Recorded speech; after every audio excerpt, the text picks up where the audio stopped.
Hi everybody, with this video I'm giving an update on the Green Party, or actually many updates on the Green Party. I'm on their mailing list, and every once in a while I get the email and it's just chock full of news about what they're doing, what they've done, and what they plan to do.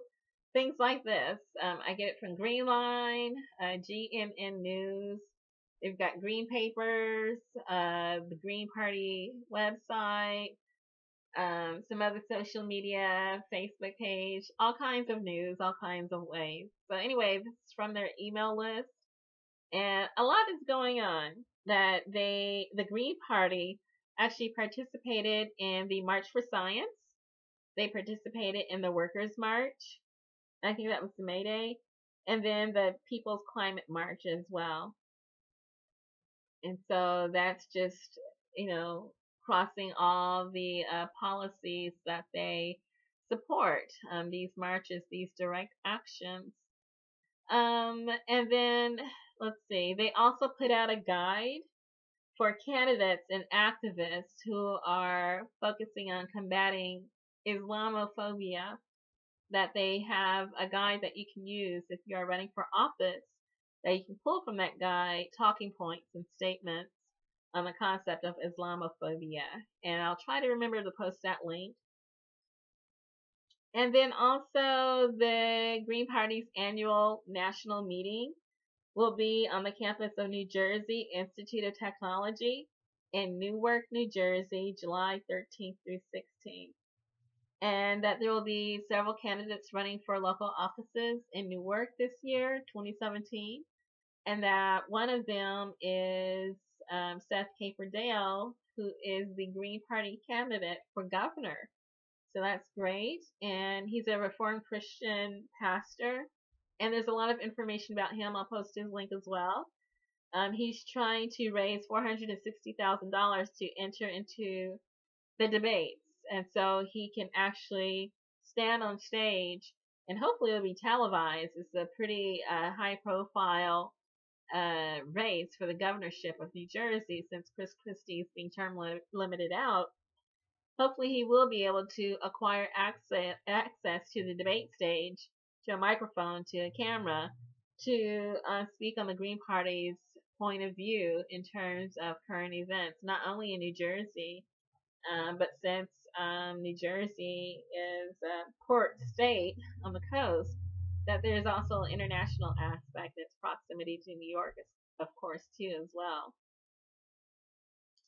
Okay, and so the Green Party is not waiting till 2018 or 2020 to organize.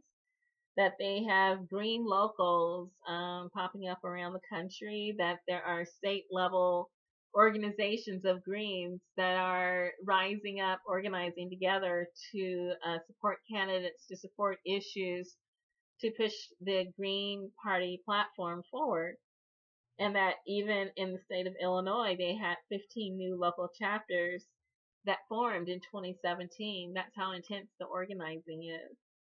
And that there are grassroots Green candidates who are preparing for upcoming local, state, and federal elections. Someone did mention, like, what should we be doing right now? And these are only some things that can be done to organize at the local level.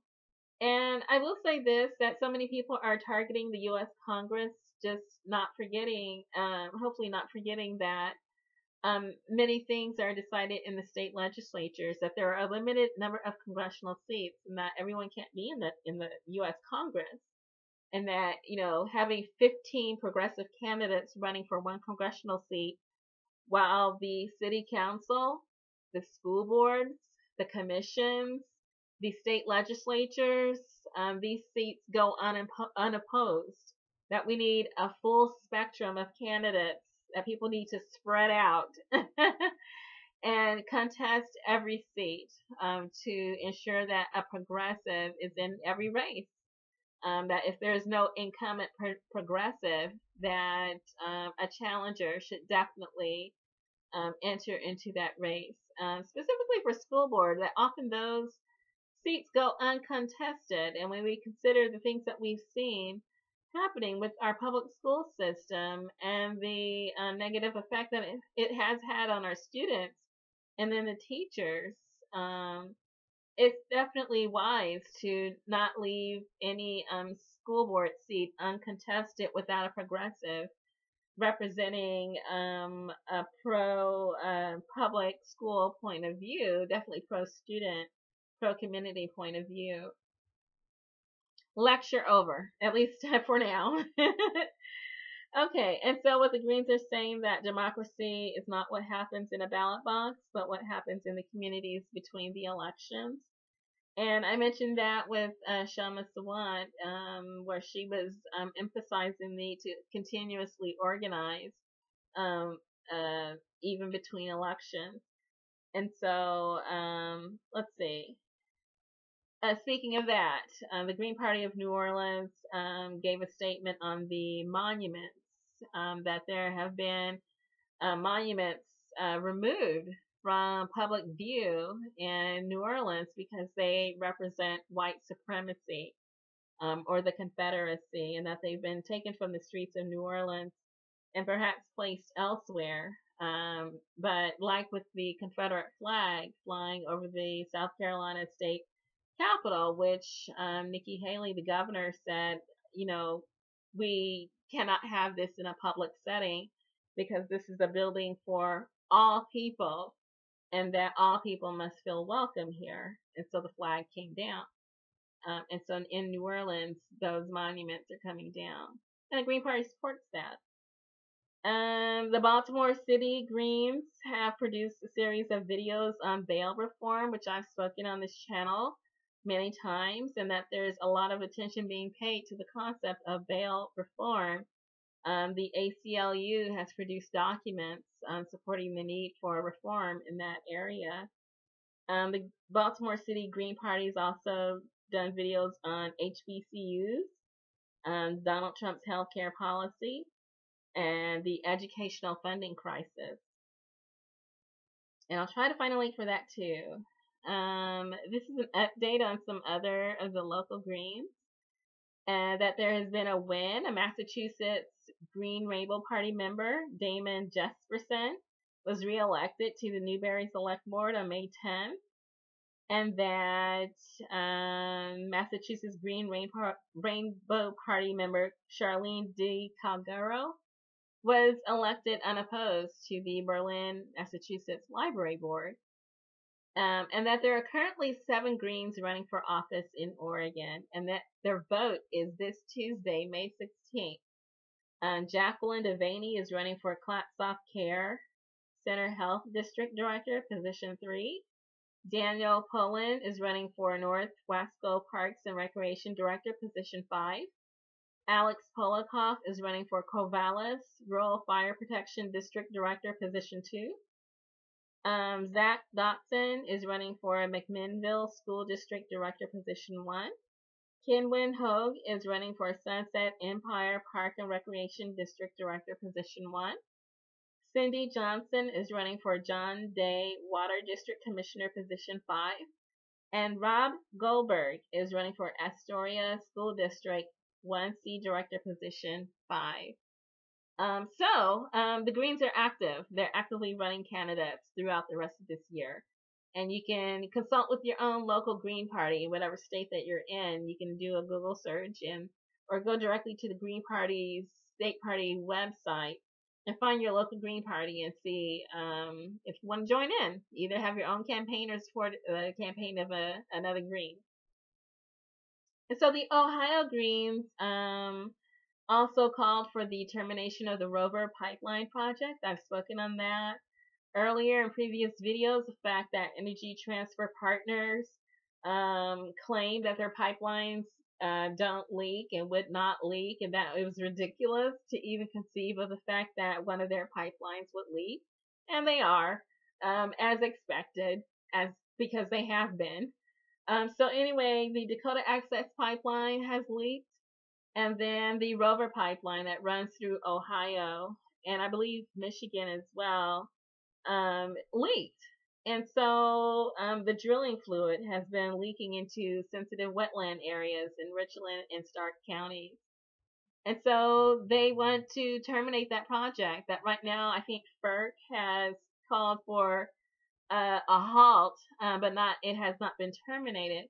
The Green Party wants it terminated, and so this is again a pipeline that would cross several Ohio counties from the southeast to northwest parts of the state, and that they have received violation notices from the Ohio EPA because of the leaking and the contamination.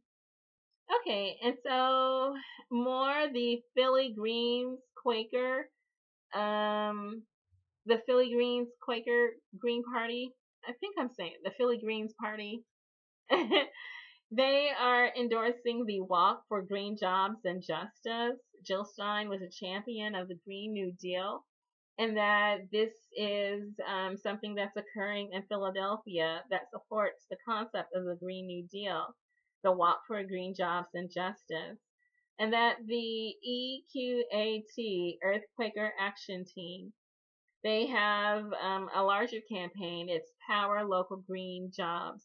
And they're demanding that the Pennsylvania's largest utility company invest in locally generated solar power that benefits low-income communities and communities of color. Okay, and so the Green Party basically supports this scientific-based policy to curb climate change. And so more updates from local Greens. Maine Green Independent Green Party Convention. That's going to be in Augusta, Maine, and that's going to be May 21st. The Florida Greens are having their state meeting, and that's going to be May 26th through 28th. That's going to be in Tampa, Florida. And then the Left Forum. This is going to take place at John Jay College of Criminal Justice. That's going to be June 2nd through 4th of this year.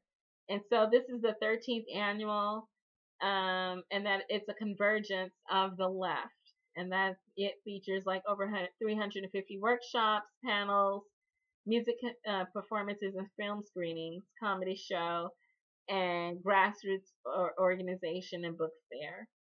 And that over 4,000 people attended last year in New York. Okay, and June 3rd, the Indiana Green Party, they're gonna have their Congress at Needhammer, and that's going to be Indianapolis, Indiana. That's June 3rd. Okay, and the Green Party of Texas has its state meeting, and this is going to be at the American Best Value Inn. This is in Corpus Christi, June 10th through 11th. Okay, and on June 11th, the Pacific Green Party of Oregon Convention is going to be in Salem, Oregon, and the details are to be announced. And that the Green Party of Tennessee has announced their state meeting, which is June 17th, and that's going to be in Nashville, Tennessee. They are generally going to be talking about the need to gather 60,000 signatures to be listed on the next election ballot. And they're asking people to print their party recognition petition and start gathering signatures. If you are in the Tennessee area and you want to help them, you can do that. And so there's a lot happening down ballot, state party by state party by state party. You can get these updates if you sign up for news from the Green Party, the Green Line. You can go to their state party webpage and see what's happening. Also, there's social media as well. And so there's a lot of action in terms of ballot access advances in a positive direction, that Jill Stein has been very active along with Gary Johnson of the Libertarian Party and Rocky De La Fuente, who's the independent, and they've been actively engaged in easing ballot access laws for themselves, of course, but for all third parties to make things easier for people who wish to run for office in the future. And so that's definitely due to their activism, and that it's continuing, that hopefully that they'll continue easing ballot access for others who wish to enter into the political fray. So overall, that's a quick, or maybe it wasn't so quick, rundown of what's happening at the Green Party. You can find more at the official Green Party website. Good luck.